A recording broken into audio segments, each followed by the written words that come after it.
Autumn 562 BC. Babylon, the greatest city the world had ever seen, sprawling across both banks of the Euphrates River like a golden jewel set in the flat Mesopotamian plain. Its walls rise 40 meters into the sky, so thick that chariots race along their tops. Its temples pierce the heavens. Its gardens, if they exist, hang from terraces like green waterfalls cascading down the sides of a man-made mountain. The King of Kings lies dying in his palace. He is nearly 80 years old. His beard is white. His body is worn by decades of campaigning, building, and ruling. He has reigned for 43 years, the longest reign of any Babylonian king. He has conquered nations. He has crushed empires. He has rebuilt his capital into a city so magnificent that it will be remembered for millennia. His name is Nebuchadnezzar II, and he is the most powerful ruler on earth.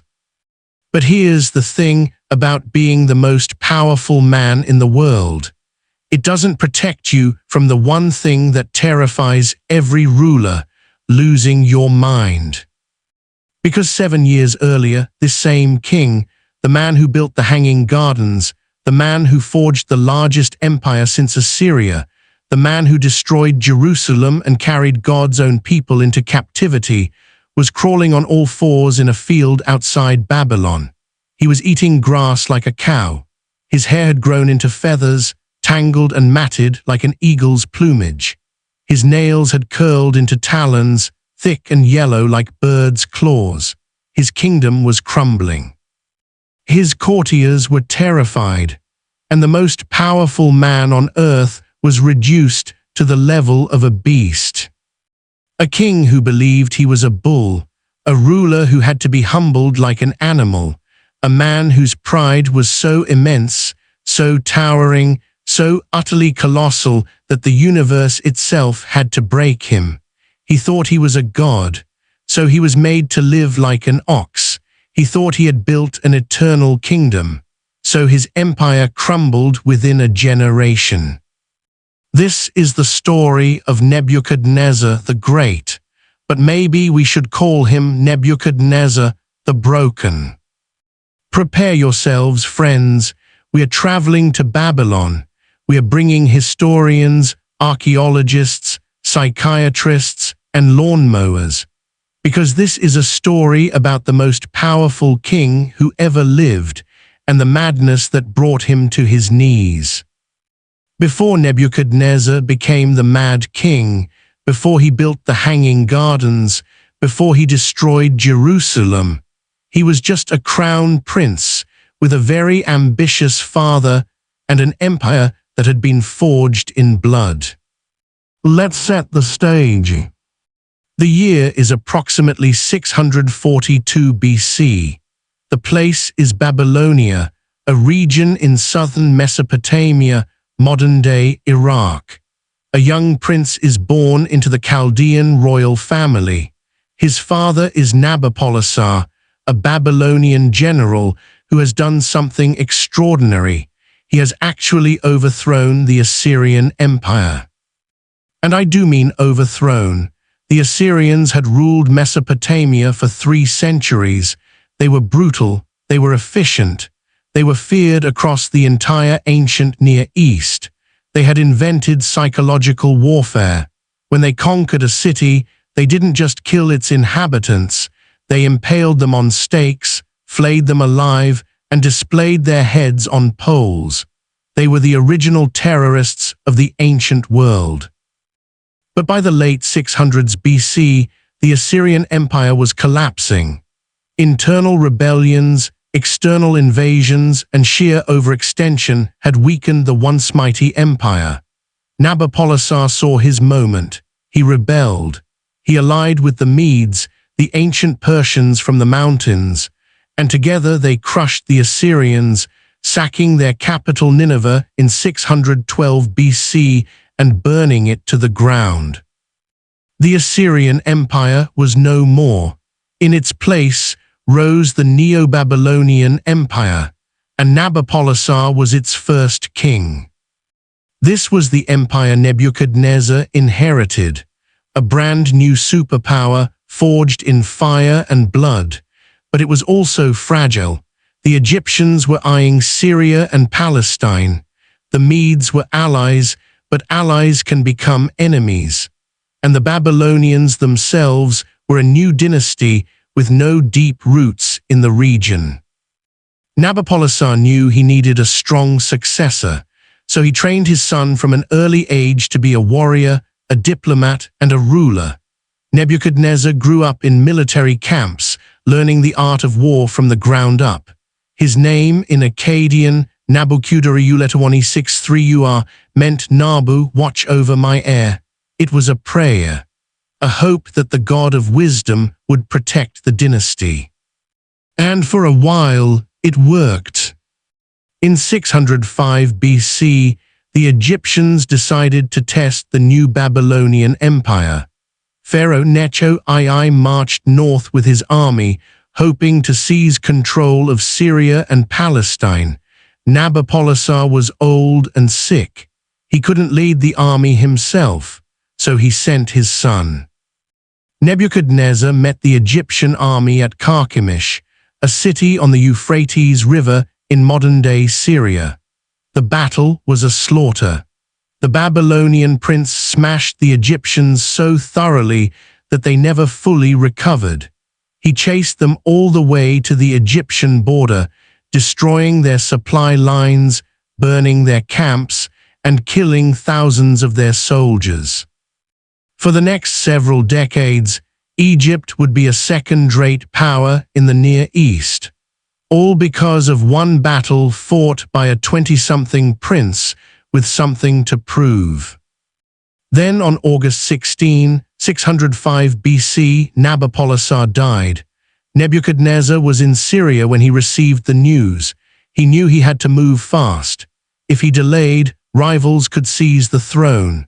He made a forced march back to Babylon, covering hundreds of kilometers in just 3 weeks, an astonishing feat for an army carrying baggage and supplies. On September 7, he was crowned king of Babylon. He was 23 years old. He ruled the largest empire in the Near East, and he was just getting started. Nebuchadnezzar ruled for 43 years. That's 4 decades of constant warfare, massive construction, and relentless ambition. By the time he died, he was the longest-reigning king of the Babylonian dynasty. He had transformed Babylon into something the world had never seen. The military campaigns. First, the wars. Nebuchadnezzar was a conqueror in the traditional Mesopotamian mold. He campaigned in Syria and Palestine almost every year. He subdued city-states. He crushed rebellions.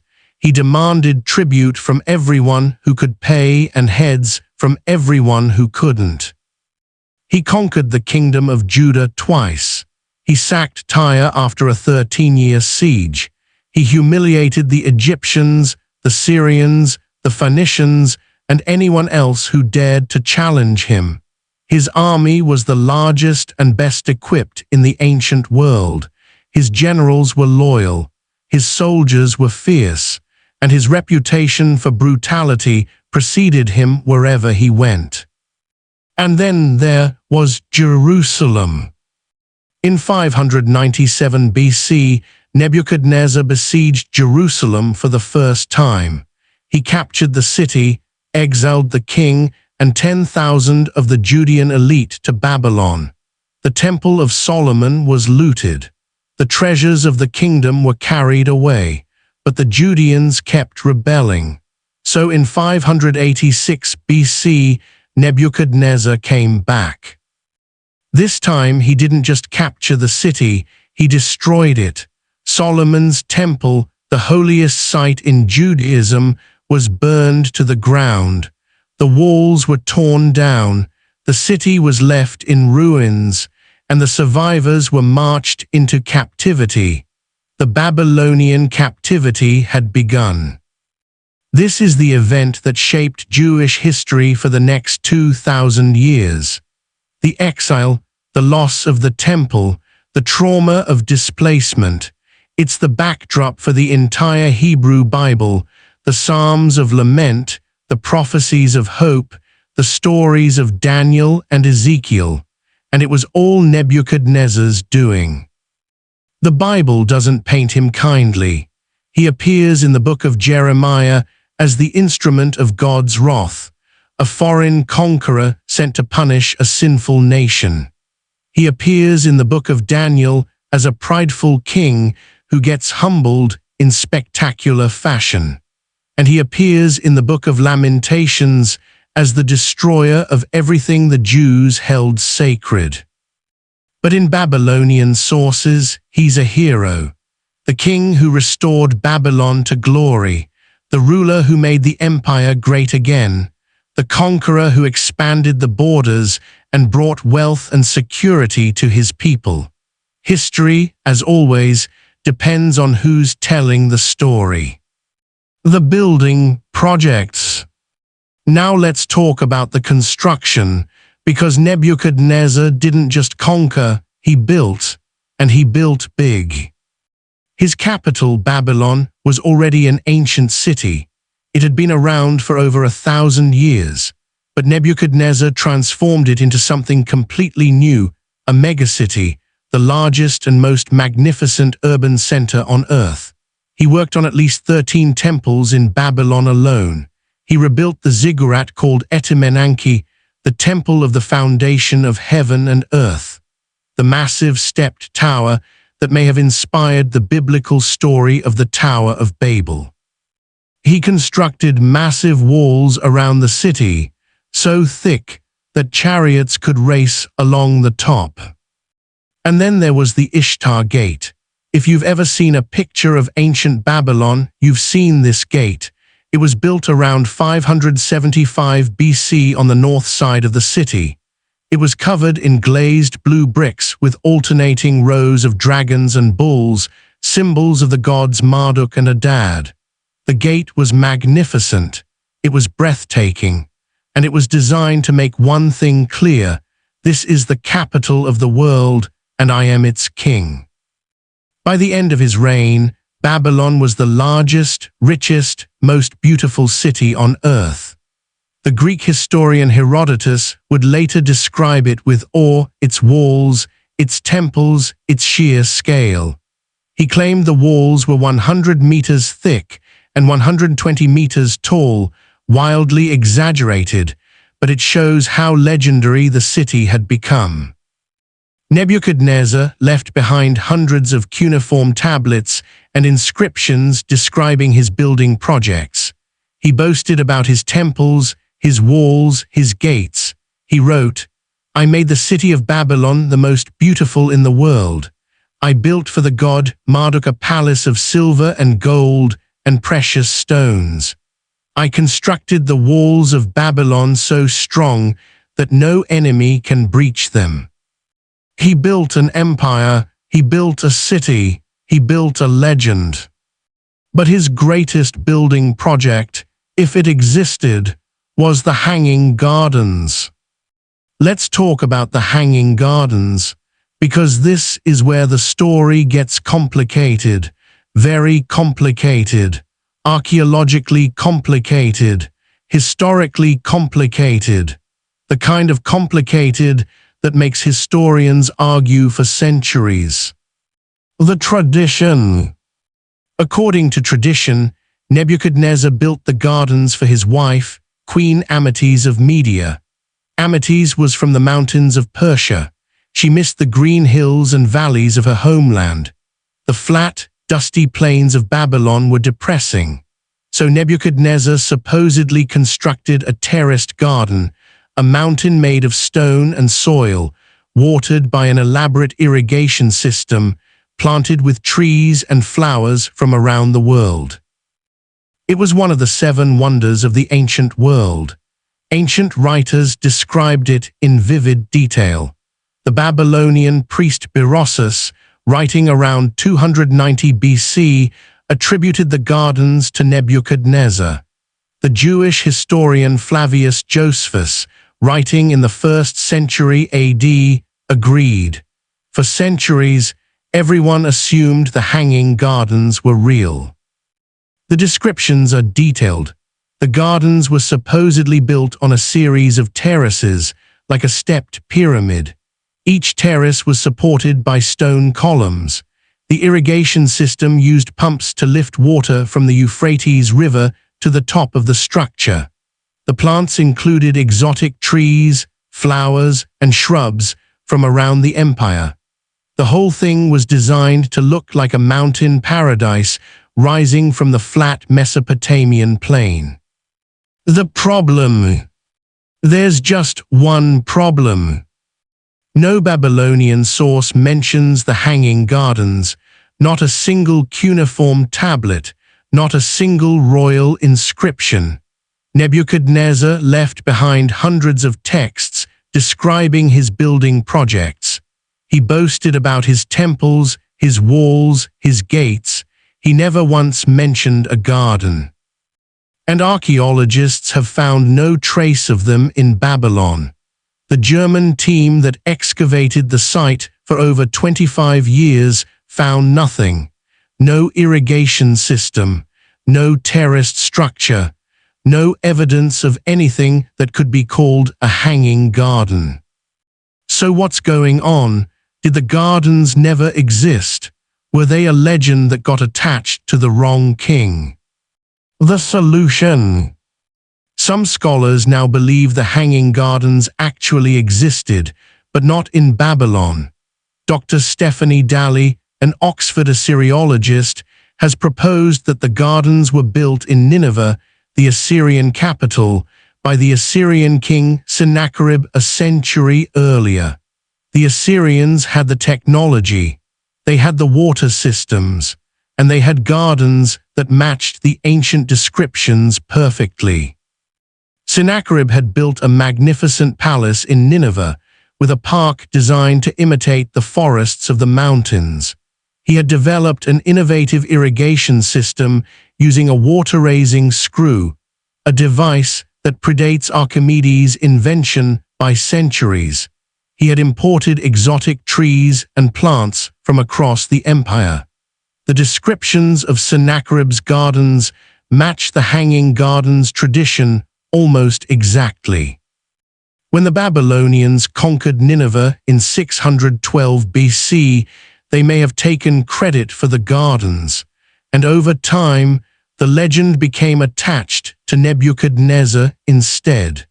The Babylonians were the new superpower. They wanted to claim the Assyrian legacy, and the Hanging Gardens were part of that legacy. So the Hanging Gardens may have been real. They just weren't in Babylon, and they weren't built by Nebuchadnezzar. They were built by an Assyrian king 100 years earlier. The meaning. Whether the gardens existed or not, the story tells us something important about Nebuchadnezzar. He was remembered as a builder, a patron of beauty, a king who could create paradise on earth, and that reputation, whether deserved or not, made him one of the most celebrated rulers in ancient history. But here's the irony. The gardens were supposed to be the king's greatest achievement, a monument to his power, a gift to his wife, a symbol of his ability to control nature itself. And yet, if the gardens were truly built by Sennacherib, then Nebuchadnezzar's greatest claim to fame was actually someone else's accomplishment. He took credit for something he didn't build. He claimed glory that wasn't his. Pride, as they say, comes before a fall, and Nebuchadnezzar's fall was spectacular. And now we come to the strangest part of the story, the part that makes you wonder if history is playing a joke on us. The part that has baffled theologians, historians, and psychiatrists for 2,000 years. The biblical account. The book of Daniel, chapter 4, tells the story of Nebuchadnezzar's madness, and it goes like this. The king has a dream. He sees a tree growing in the middle of the earth. The tree is huge, so tall it reaches the sky. It provides food and shelter for all living things. The animals rest under its branches. The birds nest in its leaves. It is the center of the world. Then a watcher, a holy being descended from heaven, appears. The watcher commands the tree to be cut down. The branches are stripped. The leaves are scattered. The fruit is cast away. But the stump is left in the ground, bound with iron and bronze. And the king is told that his kingdom will be taken from him until he acknowledges that the Most High rules over human affairs. Daniel interprets the dream. He tells Nebuchadnezzar that the tree is the king himself. His pride has grown too great. His power has become too absolute, and unless he changes his ways, he will be driven from human society to live with the beasts of the field. He will eat grass like an ox. He will be drenched with the dew of heaven. 7 times will pass over him, and only when he acknowledges that God rules over all will his sanity be restored. Nebuchadnezzar ignores the warning. For 12 months he continues his arrogant rule. He builds, he conquers, he boasts. He doesn't change, he doesn't repent, he doesn't humble himself. Then, as he walks on the roof of his palace, looking out over the city he has built, he says, "Is not this great Babylon, which I have built by my mighty power and for the glory of my majesty?" And the moment the words leave his mouth, the curse falls. He is driven from human society. He eats grass like an ox. His body is drenched with the dew of heaven. His hair grows long like eagle's feathers. His nails become like birds' claws. For 7 times, 7 years, according to most interpretations, he lives like an animal. The psychological condition. Psychologists have a name for this condition. It's called boanthropy, a psychological disorder in which a person believes they are a bovine. Carl Jung described Nebuchadnezzar as a complete regressive degeneration of a man who has overreached himself. In other words, the king's ego was so enormous, his pride so bloated, that his mind simply broke. But boanthropy is rare, very rare, and historians have proposed other explanations. Some suggest Nebuchadnezzar suffered from lycanthropy, a condition in which a person believes they are an animal. In the Middle Ages, people believed they could turn into wolves, but Nebuchadnezzar thought he was an ox, not a wolf, so it's boanthropy specifically. Others propose that the story is actually a metaphor for the king's political downfall. In ancient Near Eastern literature, kings were often compared to trees. The felling of the tree symbolized the destruction of the kingdom. The madness represented the loss of political power. Still others suggest that Nebuchadnezzar may have suffered from a physical illness that caused his symptoms. Porphyria, for example, can cause psychological disturbances. So can lead poisoning, and Nebuchadnezzar would have been exposed to lead in his daily life. So could severe depression, which was common among aging rulers who had lost their grip on reality. But the most likely explanation is that the story is a theological construct, a morality tale, a warning against arrogance, a reminder that even the greatest kings are nothing before heaven. The irony. Here's the real irony. Nebuchadnezzar had spent his entire life building an empire. He had destroyed Jerusalem. He had built Babylon. He had made himself the most powerful man on earth, and in the end, he was reduced to the level of an animal. He thought he was a god, so he was made to live like an ox. He thought he had built an eternal kingdom, so his empire crumbled within a generation. He thought he was above all others, so he ended up on all fours, eating grass in a field. The story is a cautionary tale, a reminder that pride is the deadliest sin, not because it makes you arrogant, but because it blinds you. It makes you forget that you're just a human being. It makes you think you're invincible. It makes you believe that the rules that apply to everyone else don't apply to you. And then it breaks you. The extra-biblical evidence. Was the madness real? Did Nebuchadnezzar actually suffer from boanthropy? We don't know. Babylonian sources don't mention it. And the Bible is not a neutral source. It's a theological text, written to show that God humbles the proud. But there is one piece of evidence that may support the story. The prayer of Nabonidus is a fragment from the Dead Sea Scrolls. It tells a similar story about King Nabonidus, the last king of Babylon, who was stricken with a disease for 7 years.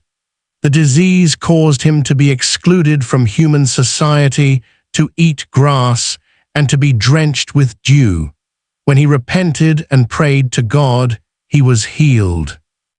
Notice the similarities, the same story, the same details, the same structure. The only difference is the king's name. Some scholars believe the story was originally about Nabonidus. Later scribes transferred the story to Nebuchadnezzar because he was a more famous king. The biblical writers may have confused the two rulers, or they may have deliberately conflated them to make a theological point. Either way, the story stuck, and it became one of the most famous episodes in the Bible. The Restoration. After 7 years, the story says, Nebuchadnezzar lifted his eyes to heaven. His sanity returned, his kingdom was restored, and he praised the Most High, acknowledging that God's dominion is eternal. He admitted that he was nothing before heaven. He confessed his pride. He accepted his humble place in the universe. But the damage was done. The memory of the mad king would haunt him forever. Even after his restoration, he would always be the king who ate grass like an ox. He would always be the ruler who went mad.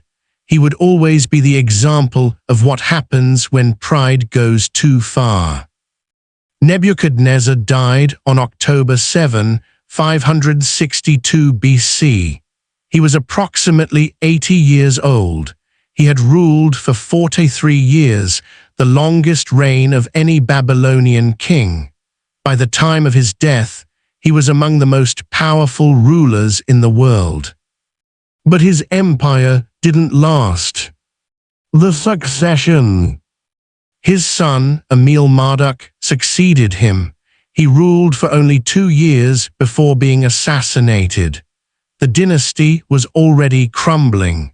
Within 23 years of Nebuchadnezzar's death, the Babylonian Empire would fall to the Persians under Cyrus the Great. Babylon itself would be conquered without a fight.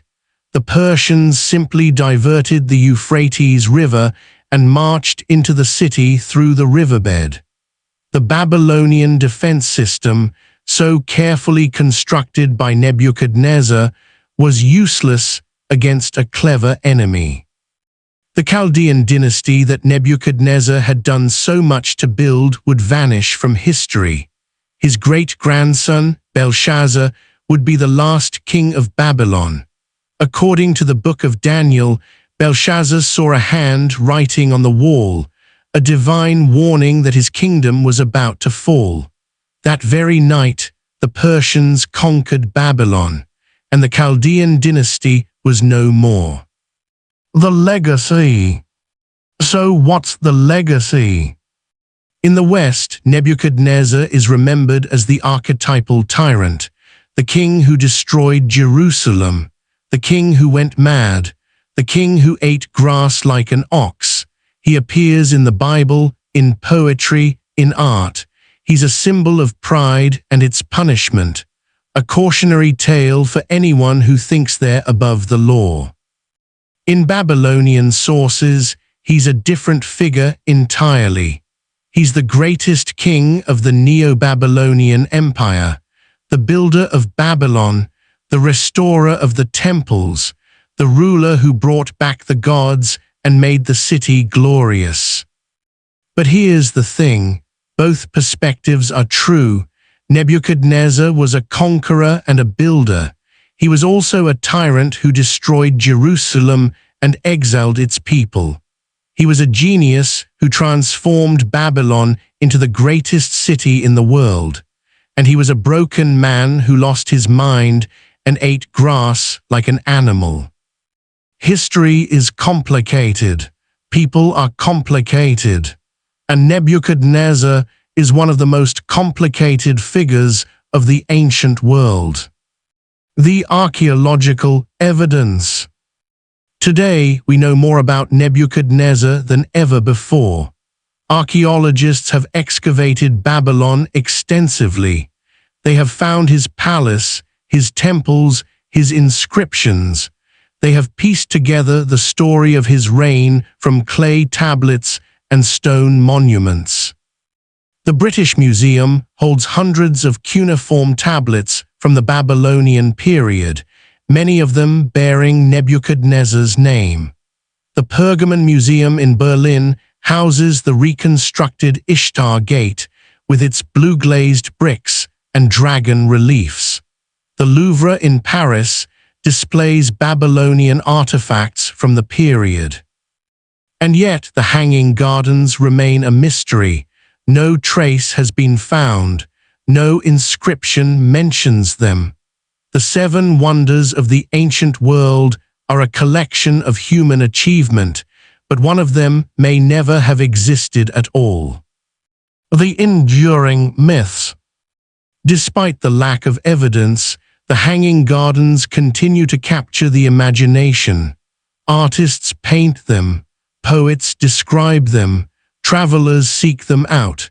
The idea of a paradise on earth, a garden suspended in the air, is irresistible. And Nebuchadnezzar continues to be associated with that myth. Even if the gardens weren't his, even if he never built them, even if they never existed at all, he will always be remembered as the king who created a wonder of the ancient world. The legacy of the Mad King. So what do we take away from Nebuchadnezzar's story? First, the danger of absolute power. Nebuchadnezzar was the most powerful man on earth. He had armies, wealth, and subjects who worshipped him. He could do anything he wanted, and he did. But absolute power comes with a cost. It isolates you, it blinds you, it makes you forget that you're just a human being. Nebuchadnezzar thought he was a god, so he was reduced to the level of an animal. Second, the importance of humility. The story of Nebuchadnezzar's madness is a lesson in humility. No matter how powerful you are, no matter how much you achieve, you are still human. You are still subject to the same weaknesses as everyone else. Pride is the deadliest sin because it makes you forget this. Third, the fragility of empire. Nebuchadnezzar built a mighty empire. Within a generation, it was gone. The Persians conquered Babylon. The Chaldean dynasty vanished. All that remains are ruins and inscriptions. The lesson is clear. Empires rise and fall. Nothing lasts forever. So here's your takeaway, friends. Nebuchadnezzar II built the Hanging Gardens, or maybe he didn't. He conquered Jerusalem, that much is certain. He ruled for 43 years and made Babylon the envy of the ancient world. And then he lost his mind. Whether the story of his madness is literally true or a theological metaphor, it tells us something important. Absolute power doesn't just corrupt, it isolates, it blinds, it makes you forget that you're just a human being, subject to the same weaknesses as everyone else. Nebuchadnezzar thought he was a god, so he was reduced to the level of an animal. He thought he had built an eternal kingdom, so his empire crumbled within a generation. He thought he was above all others, so he ended up on all fours, eating grass in a field. The moral of the story: pride goes before a fall, and if you think you're above the laws of nature, nature has a way of reminding you that you're not. So the next time you look at a picture of the Ishtar Gate or read about the Hanging Gardens, remember, behind the glory there was a man who conquered the world and then lost himself. Nebuchadnezzar II reigned from 605 BC to 562 BC. He was the greatest king of the Neo-Babylonian Empire. He destroyed Jerusalem and Solomon's temple. He built the Ishtar Gate and possibly the Hanging Gardens. He went mad, ate grass like an ox, and was restored to sanity after 7 years. He died at the age of approximately 80, leaving behind an empire that would fall within a generation. And somewhere in the British Museum, there's a clay cylinder with his inscription describing his building projects. It doesn't mention the madness. It doesn't mention the grass. It doesn't mention the 7 years of humiliation. But we know, history knows, and the grass remembers.